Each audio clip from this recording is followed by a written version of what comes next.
मित्रों नमः संस्कृताय। मैं परीक्षा गंगा चैनल से गोपेश मिश्र आपके लिए लेकर आए हैं केवीएस के लिए कंप्यूटर। तो जैसा कि आपके सिलेबस में जो कंप्यूटर पाठ्यक्रम है उसको 5 नंबर का कंप्यूटर आपके पास पूछा जाएगा केवीएस में। तो अब कंप्यूटर का इतिहास एवं विकास, जैसा कि हर यंत्र का, हर जीव का, हर संस्थान का एक इतिहास होता है कि उसने कब शुरू किया, कैसे शुरू किया, उसके जनक कौन है, उसमें कैसे कैसे प्रोग्रेस हुआ। तो हम आज कंप्यूटर का इतिहास में ये जानेंगे कि कंप्यूटर का इतिहास किस प्रकार से आगे बढ़ा। तो प्रारंभ में जब कंप्यूटर का स्टार्ट हुआ तो कंप्यूटर का भी हमने शुरू में ही बताया था, कंप्यूटर जो है एज ए एडिंग डिवाइस यानी जोड़ घटाना के लिए प्रयोग किया जाता था। तो प्रारंभ में जब कंप्यूटर का अस्तित्व नहीं था तब अबेकस का आविष्कार किया गया, जिसमें मोतियों का उपयोग करके केवल सरल जोड़ घटाव करना ही संभव था। आप जैसा ये ग्राफिक्स में देख पा रहे होंगे कि इसमें विभिन्न प्रकार की मोतियाँ लगी हुई हैं। मोतियाँ माने गुरियाँ गुथी हुई हैं।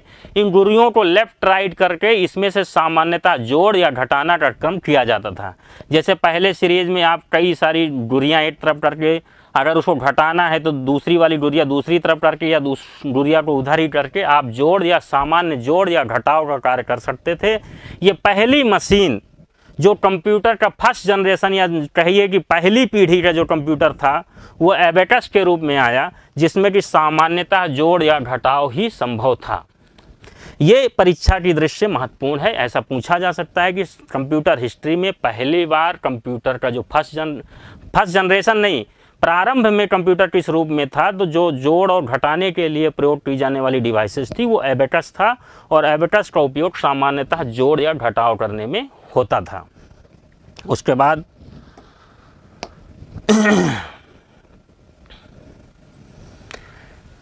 1834 में कंप्यूटर के जनक कहे जाने वाले चार्ल्स बैबेज, कौन है? Charles Babbage. तो यहाँ से देखिए सवाल बनेगा आपका कि कंप्यूटर के जनक कौन हैं। तो कंप्यूटर के जनक आप पहले से भी जानते हैं, आज पुनः जान लीजिए कि चार्ल्स बैबेज ने पहली बार 1834 में एनालिटिकल इंजन का आविष्कार किया, जिससे एक ही उपकरण में इनपुट डालकर आउटपुट प्राप्त करके उसे संरक्षित करना संभव हुआ। एनालिटिकल इंजन को मॉडर्न कंप्यूटर जगत में नींव का ईंट माना जाता है। इसको समझिए। एनालिटिकल और डिजिटल ये दो शब्दावली प्रयोग होती हैं।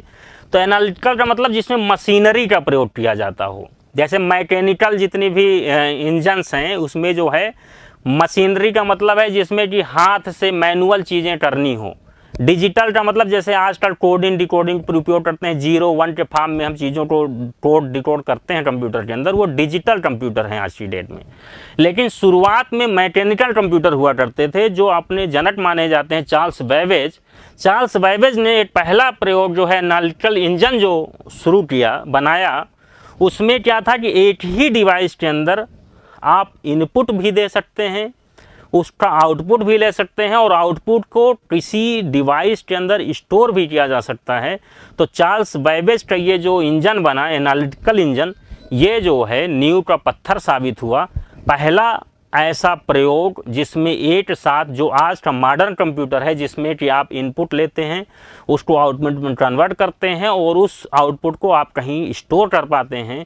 तो ये पूरा कॉन्सेप्ट जो आज मॉडर्न कंप्यूटर के अंदर यूज हो रहा है, वो पहली बार चार्ल्स बैबेज ने एनालिटिकल इंजन बना के शुरू किया।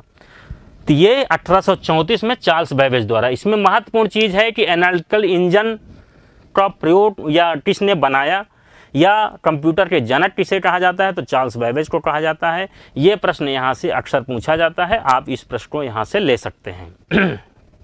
उसके बाद अगली स्लाइड में हम लोग चलते हैं।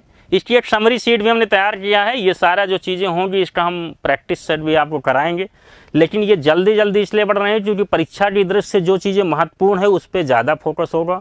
जो चीज़ें सामान्यतः आपको जानकारी होनी चाहिए, चूँकि आप कंप्यूटर पढ़ रहे हैं, आपका बेस मजबूत होना चाहिए, आपकी नींव मजबूत होनी चाहिए, उसके लिए ये सारी चीज़ें हो रही हैं। मैं आशा करता हूँ कि इन सब चीज़ों से आपका बेस स्ट्रांग होगा और कंप्यूटर को आप आगे और बेहतर समझ पाएंगे। तो इसके बाद जो आपका यहाँ पे है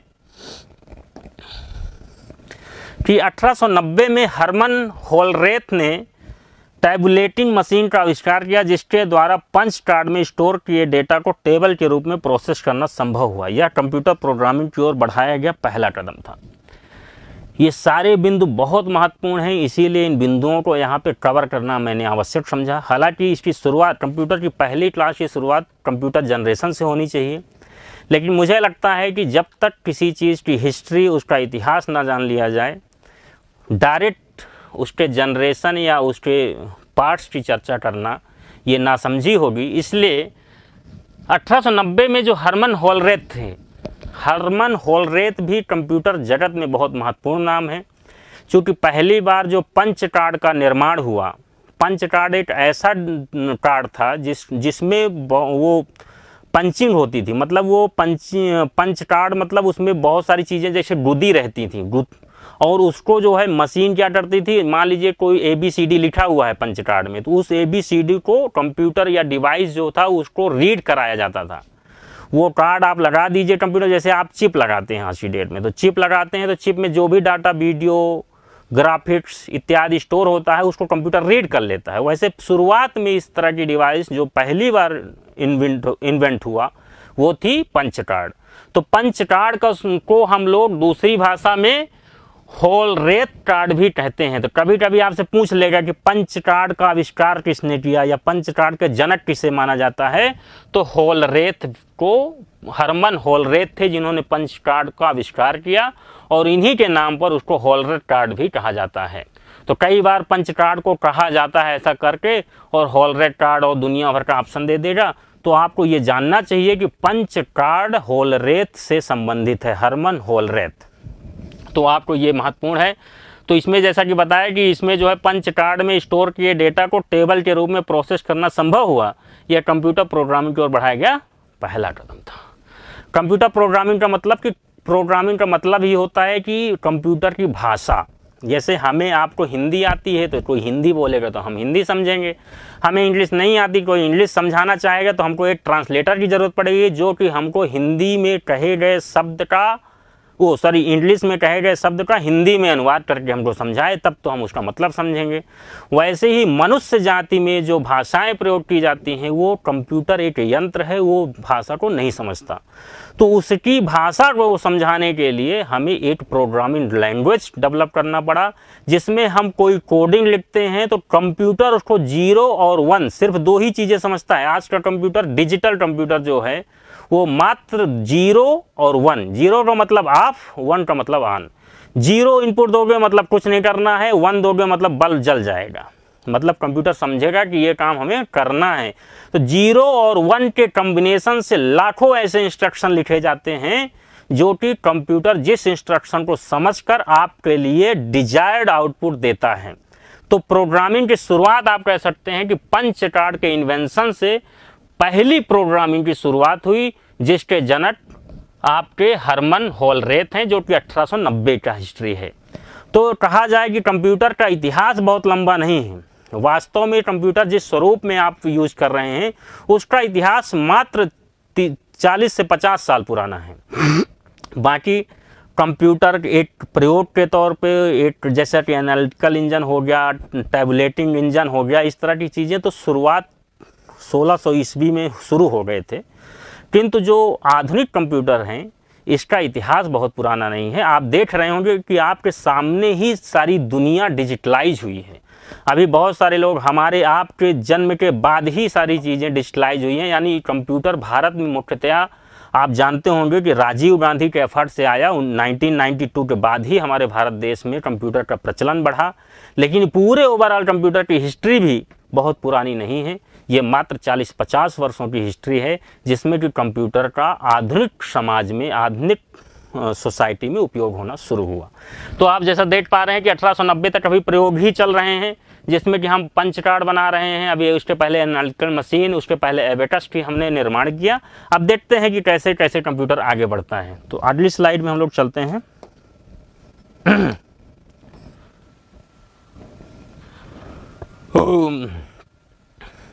1937 में अब हम आ गए। 1860 से सीधे 1934 में प्रवेश कर गए। 1937 में ट्यूरिंग मशीन। का आविष्कार हुआ, जिसमें पंच कार्ड में विभिन्न प्रोग्राम स्टोर थे जिनका उपयोग करके यह मशीन सामान्य कंप्यूटेशन करने में सक्षम थी। थोड़ा सा एसी चलाइए, गर्मी बहुत ज़्यादा हो रही है। तो क्या हुआ, ये जो ट्यूरिंग मशीन है, ट्यूरिंग मशीन में पंच कार्ड का और एडवांस यूज होना शुरू हुआ। एडवांस यूज क्या होना शुरू हुआ कि विभिन्न प्रोग्राम को पंच कार्ड के अंदर स्टोर करके उन्हें सामान्य कंप्यूटेशन में उपयोग किया जाने लगा। कहने का मतलब कि पंच कार्ड को और एडवांस किया गया, पंच कार्ड को और कंप्यूटर के अंदर उपयोग करना शुरू किया गया। तो पहली बार जो ट्यूरिंग मशीन हुई, जिस आविष्कार हुआ, उसमें पंच कार्ड में विभिन्न, जैसे पंच कार्ड मतलब आप अगर आधुनिक प्रिंटिंग मशीन समझते हो, डिजिटल नहीं, जो पुराने जैसे जिसमें वो प्लेट बनती थी। प्लेट क्या होता था, जैसे यहाँ से कोई मैटर टाइप होके गया तो उसकी प्लेट छपती थी और प्लेट को मशीन में लगा के उसकी प्रिंटिंग की जाती थी। वैसे ही पंच कार्ड में चीज़ें स्टोर करके उसको कंप्यूटर से इनपुट कराया जाता था, कंप्यूटर के अंदर लिया जाता था, यानी एज ए इनपुट उस पंच कार्ड से चीज़ों को, डाटा को कैप्चर किया जाता था।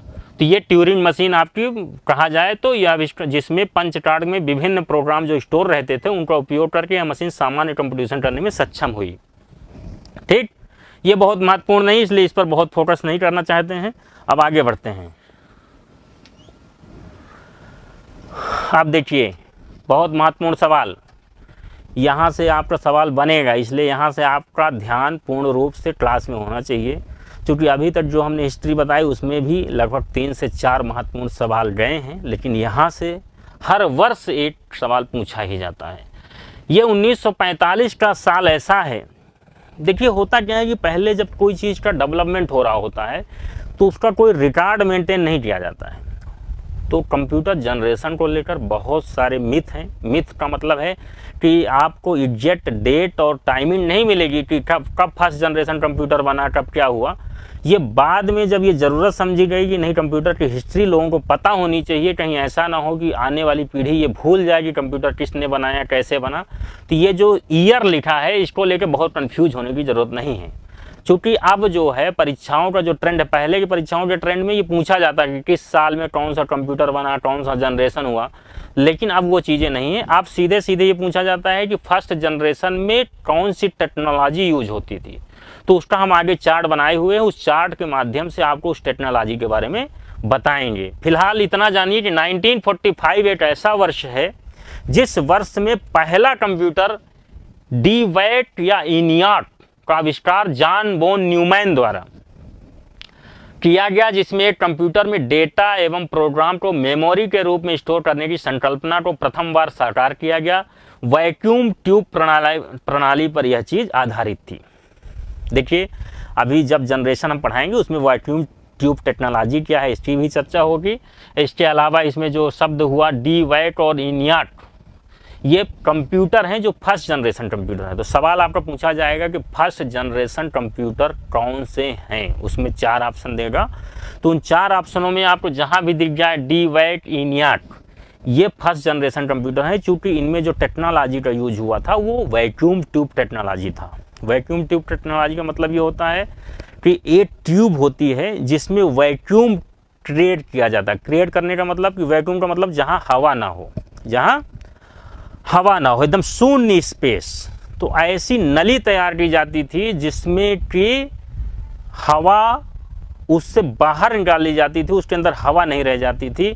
और उस टेक्नोलॉजी का उपयोग करके पहले शुरुआत में कंप्यूटरों से काम किया जाता था। उस समय जो कंप्यूटर, उस ज़माने के कंप्यूटर जो क्रिएट होते थे, तो वैक्यूम ट्यूब बनाने के लिए ही बहुत बड़ी स्पेस की ज़रूरत पड़ती थी। तो जितने बड़े आपके 15 बाई 15 के कमरे आज जिसमें आप बढ़िया बेडरूम बनाते हैं, उसमें उस ज़माने में कंप्यूटर उतने बड़े एरिया में रखे जाते थे, उसमें वैक्यूम ट्यूब टेक्नोलॉजी लगाई जाती थी, तब आप उस कंप्यूटर से कुछ काम कर पाते थे। तो ये वो ओल्ड एज टेक्नोलॉजी है जिस समय पे ये आधुनिक कंप्यूटर नहीं हुआ करते थे। तो उस समय पहला कंप्यूटर जो फर्स्ट जनरेशन कंप्यूटर बने वो डीवैट और इनियाट बनाए गए सन 1945 में। यहीं से कंप्यूटर की फर्स्ट जनरेशन शुरू होती है। आगे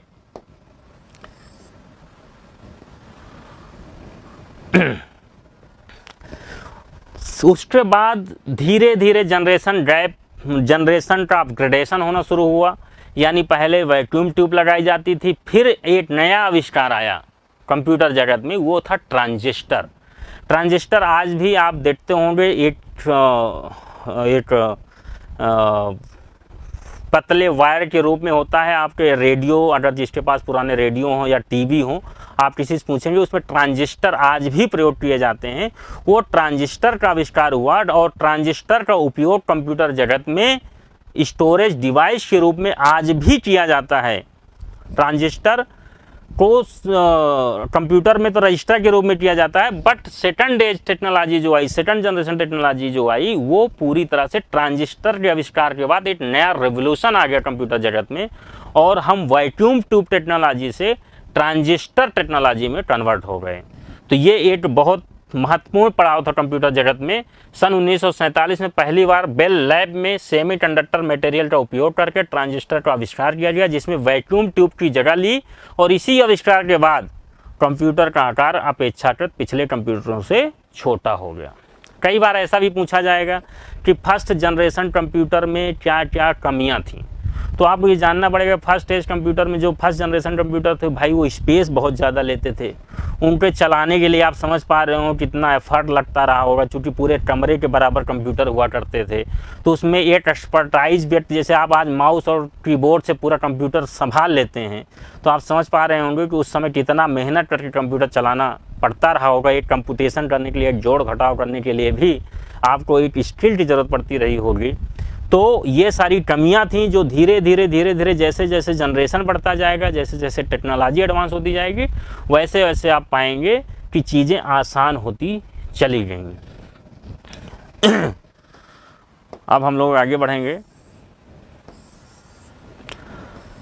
1970 में इंटीग्रेटेड सर्किट, ये एक बहुत महत्वपूर्ण पड़ाव कंप्यूटर की हिस्ट्री में हुआ, जबकि आईसी का उपयोग होना शुरू हुआ। इंटीग्रेटेड का मतलब हुआ कि जुड़ना, इंटीग्रेट करने का मतलब क्या होता है, जुड़ाव।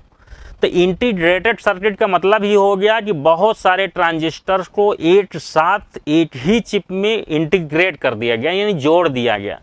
तो जहां आप पहले एक ट्रांजिस्टर का उपयोग करते थे, हाई लेवल पे, बड़े लेवल पे ट्रांजिस्टर बनते थे, अब आपने क्या किया कि एक चिप आपको फिट करनी है कंप्यूटर के अंदर, उसमें मल्टीपल ट्रांजिस्टर लगा दिए गए, और वो उसको कह दिया गया इंटीग्रेटेड सर्किट, आईसी, जो कि आज भी उपयोग होती है। हालांकि ये बड़े स्वरूप में उपयोग होने लगी। नेक्स्ट लेवल टेक्नोलॉजी में हम लोग चले गए। पहले ट्रांजिस्टर को इंटीग्रेट किया जाता था, अब क्या उसका भी माइक्रो लेवल पे काम शुरू हो गया, यानी एक छोटी सी चिप लगा करके उसमें thousands and lakhs of integrated circuit उसमें इनबिल्ट कर दिया गया। तो आज के कंप्यूटर की जो गति है, जो स्टोरेज क्षमता है, वो बहुत तेज़ी से बढ़ी है।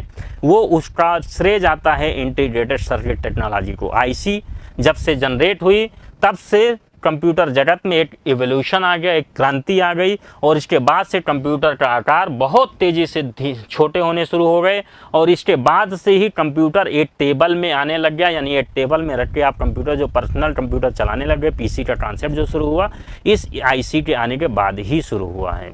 तो ये आईसी टेक्नोलॉजी ने कंप्यूटर जगत में एक बड़ा रिवोल्यूशन लाया। नेक्स्ट,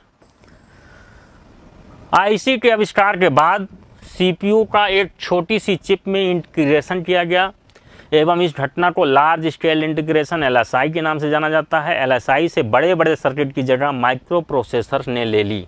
ये 1976, यानी नेक्स्ट जनरेशन की बात मैं कर रहा हूँ। ये फोर्थ जनरेशन, लगभग थर्ड जनरेशन में आईसी आया, फोर्थ जनरेशन में, और लार्ज स्केल में सर्किट को इंटीग्रेट करना शुरू हो गया, यानी एलएसआई और वीएलएसआई का उपयोग।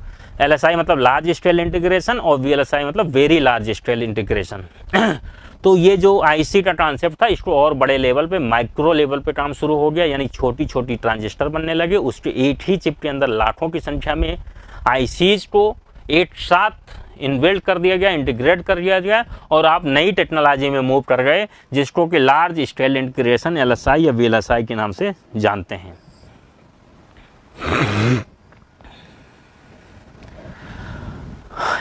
1980 के दशक में, अभी हाल में, माने अभी 40 वर्ष पहले की बात बता रहा हूँ, 1980 के दशक में कंप्यूटर के क्षेत्र में सबसे बड़ी क्रांति हुई जिसके तहत एक ही चिप पर 30 लाख से अधिक सीपीयू कंपोनेंट को इंटीग्रेट कर पाना संभव हुआ एवं कंप्यूटरों की स्टोरेज क्षमता में अकल्पनीय वृद्धि हुई। इस पूरे घटनाक्रम को वेरी लार्ज स्केल इंटीग्रेशन या VLSI कहा जाता है। जैसा कि हमने पिछली स्लाइड में यहाँ पर समझाया कि LSI और VLSI का कॉन्सेप्ट शुरू हो गया, यानी बहुत बड़े लार्ज स्केल में हम सर्किट को इंटीग्रेट करना शुरू कर दिए। यानी एक छोटी सी चिप में, जैसा कि आप यहाँ पे देख पा रहे हैं, अभी आज के जो CPUs और आप यूज कर रहे हैं लेटेस्ट कंप्यूटर, उनमें एक कितनी बड़ी चिप अंदर लगी होती है। उसी चिप के अंदर हजारों हजार लाखों लाख की संख्या में चिप ये सारी इंटीग्रेट होकर के और इस पूरे कंप्यूटर की प्रोसेसिंग को आसान बना दिया। तो ये 1980 के दशक के बाद कंप्यूटर की टेक्नोलॉजी में मूलचूल परिवर्तन हुआ, जो आप आज के ये जो नोटबुक, क्रोमबुक, पामबुक, दुनिया भर के जितने भी स्मार्ट वॉच, रोबोट, जो कुछ भी आप देख पा रहे हैं, ये सब चीज़ें संभव हो पाई इन्हीं टेक्नोलॉजी की वजह से। 1981 में IBM द्वारा पहला पर्सनल कंप्यूटर PC बनाया गया। ये सवाल महत्वपूर्ण है क्योंकि IBM आप जानते हो तो सब बहुत कंप्यूटर के क्षेत्र में काम करने वाली बहुत पुरानी कंपनी है। और पहला पर्सनल कंप्यूटर मतलब कि जो आप अपने घर में, अपने ऑफिस में, अपने टेबल में यूज़ कर पाते हैं, जिनका ट्रांसफर PC जिसको आप बोलते हैं पर्सनल कंप्यूटर, ये पहला पर्सनल कंप्यूटर जो कि आप देख पा रहे हैं, ये टीवी के आकार का है, इसमें CPU वगैरह सब लगे हुए हैं, आप देख पा रहे हैं, इसकी इमेज भी है।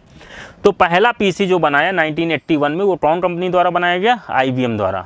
ये IBM द्वारा पहला पर्सनल कंप्यूटर 1981 में बनाया गया और ये कंप्यूटर आप अपने घर या ऑफिस में यूज करने लग गए। तो ये IBM को जाता है पहला कंप्यूटर बनाने का श्रेय। देन 1990 में वर्ल्ड वाइड वेब के बाद कंप्यूटर बड़े पैमाने में घरों में पाए जाने लगे और बृहद स्तर पर इनका उपयोग आरंभ हुआ। हालांकि WWW का बहुत ज़्यादा कंप्यूटर के इतिहास से संबंध नहीं है। ये एक्चुअली आपको वर्ल्ड वाइड वेब यानी दुनिया से डाटा को एक्सेस करके आपके सिस्टम में, आपके टेबल में, आपके सामने रखने का काम करता है। ये एक अलग ही टेक्नोलॉजी है। तो वर्ल्ड वाइड वेब का इसलिए यहाँ पे जिक्र हुआ है कि वर्ल्ड वाइड वेब के माध्यम से, WWW के माध्यम से आप दुनिया में कहीं भी रखे हुए डेटा को अपने पर्सनल कंप्यूटर, अपने लैपटॉप, अपने मोबाइल में एक्सेस कर पाते हैं।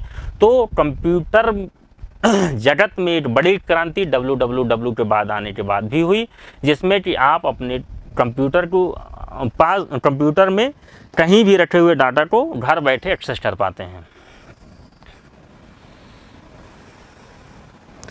इसमें लिखा है, पिछले 2 दशकों में हुए विभिन्न आविष्कारों ने कंप्यूटर को समस्त जनमानस के लिए सुलभ कर दिया है। इन आविष्कारों में सम्मिलित है laptop, tablet, smartphone, smart watch, video game इत्यादि। इसी क्रम में आर्टिफिशियल इंटेलिजेंस का आविष्कार कंप्यूटिंग के अनुभव को पूर्णतः बदल देगा। ये 5th जनरेशन की बात चल रही। 5th जनरेशन जो है वो आपका जो प्रेजेंट अभी आप जिस जमाने में जी रहे हैं और इसके बाद जो एडवांस टेक्नोलॉजी आएगी वो सब कुछ 5th जनरेशन में कवर होती है।